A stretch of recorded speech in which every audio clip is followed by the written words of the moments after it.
अब हम बात करते हैं डर के बारे में। और हाँ, वीडियो स्टार्ट करने से पहले मैं बस यही कहना चाहूँगा आपसे, आप ये ना समझें कि मैं आपका दोस्त हूँ, आपका कोई लेक्चर धार रहा हूँ, मतलब लेक्चर दे रहा हूँ आपको, या कुछ आपको ज्ञान दे रहा हूँ। आप ऐसे नहीं समझें, मुझे ऐसे ट्रीट करें जैसे मैं आपका भाई हूँ, छोटा भाई हूँ या बड़ा भाई हूँ या आपका दोस्त हूँ।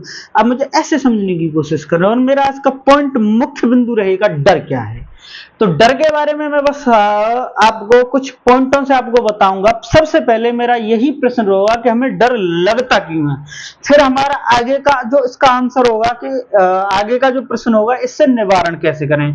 तो पहला हमारा जो पॉइंट है वो ये है कि डर क्या है। तो डर के बारे में अगर हम समझें तो डर क्या है उसके बारे में महत्वपूर्ण बिंदु लगे। देखो, डर हमें बहुत कारणों की वजह से लगता है। जैसे कि उनमें से अगर हम बात करें तो सबसे पहला कारण हो सकता है हमारा कैरियर के बारे में, मतलब हम भविष्य में क्या करना चाहते हैं इस बात को लेके डर।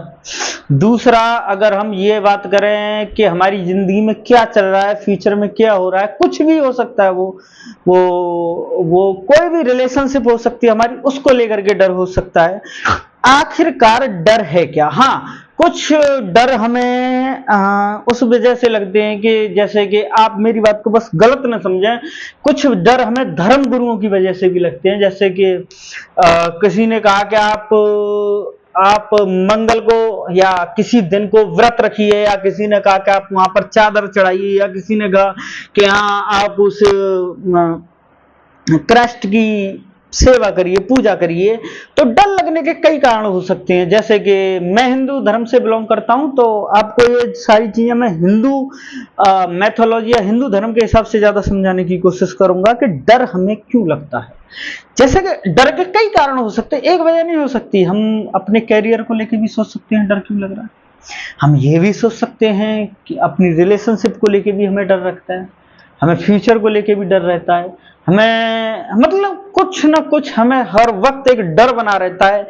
उस डर के बारे में मैं बताना चाहूंगा कि ऐसा नहीं हुआ तो क्या होगा, अगर ऐसा नहीं हुआ तो क्या होगा। जैसे हमने अपने मन में एक धारणा बना रखी हो कि अगर हमारी बात इस धारणा, इस मेथड के अकॉर्डिंग नहीं हुई तो क्या होगा, फिर हमारे दिल में एक अचानक डर उत्पन्न हुआ होता है। और उसी समय हम, जिस समय हमारे अंदर डर उत्पन्न होता है, उसी समय हम उस चीज का विरोध करना शुरू करते हैं कि अगर ऐसा हुआ तो मैं ऐसा कर दूंगा, अगर ये बात नहीं हुई तो मैं ये कर दूंगा। तो डर के कुछ मुख्य तथ्य ये हैं। जैसे कि मैं आपको एक उदाहरण के तौर पे बताता हूं। उदाहरण के तौर पे मैं इस बात को बोल रहा हूं कि अगर हमें पहला बिंदु, अगर पहले उद्देश्य की तरफ अगर हम ध्यान दें कि डर क्या है। जैसे कि मान लीजिए मैं अपने ऊपर इस बात को लेकर चल रहा हूं कि मेरा जो टारगेट है फिलहाल, देखो डर जो हमेशा लक्ष्यों से मिलता है। अगर हमारी जिंदगी में कुछ लक्ष्य है तो हमें डर रहेगा। कोई टारगेट, या वो छोटा हो सकता है, बड़ा हो सकता है, आप उस बात को किसी भी पैमाने पर समझ सकते हैं। अगर लक्ष्य नहीं है, कोई बात, हमारे कोई टारगेट मन में नहीं हो, तो हमारे अंदर डर नहीं होगा। डर उन्हीं को लगता है जिनके अंदर लक्ष्य रहता है। जैसे कि मैं आपको बताना चाहूंगा, जैसे मेरे अंदर एक नौकरी को लेके डर है। जैसे कि मुझे जॉब चाहिए, गवर्नमेंट जॉब चाहिए, सरकारी नौकरी चाहिए।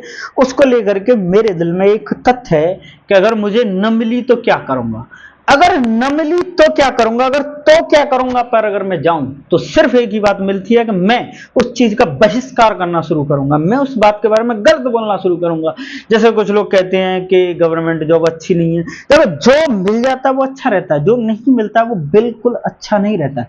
आप मेरे बिंदु पर ध्यान दीजिए, मैं क्या कहने की कोशिश कर रहा हूं कि डर हमें किसी टारगेट की वजह से मालूम होता है, किसी लक्ष्य की वजह से मालूम होता है ना।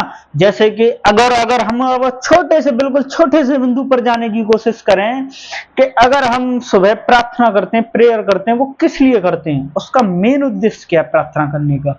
तो उसका मेन उद्देश्य ये है कि हम पूजा क्यों कर रहे हैं, हमारे अंदर कहीं ना कहीं डर है।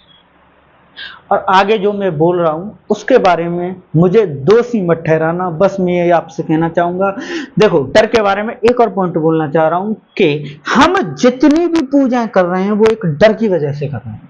मान लीजिए आप सुबह जा रहे हो किसी ना किसी चीज को लेकर, अगर हम ईमानदारी से इस बात को बताना, ईमानदारी से इस बात को बोलना और शायद हो सकता है मैं इस वीडियो को इसी पॉइंट पर एंड भी कर दूं कि सुबह जब हम प्रेयर करने जाते हैं, प्रार्थना करने जाते हैं, क्या हमारे मन में हम प्रभु से ये भी कह रहे हो कि आप अपनी कृपा हम पे बनाए रखिए, तो उसके उस बात के अंदर उदाहरण समझिए, जैसे बात के अंदर जैसे कि एक प्याज होता है, प्याज का एक छिलका उतारो, उसके अंदर दूसरा छिलका, उसके अंदर तीसरा छिलका होता है।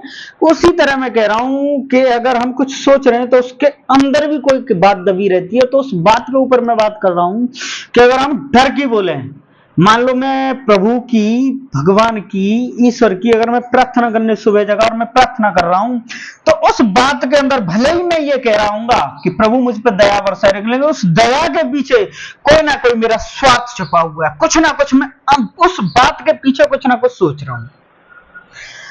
डर, आपको डर समझना होगा कि डर लगता क्यों है।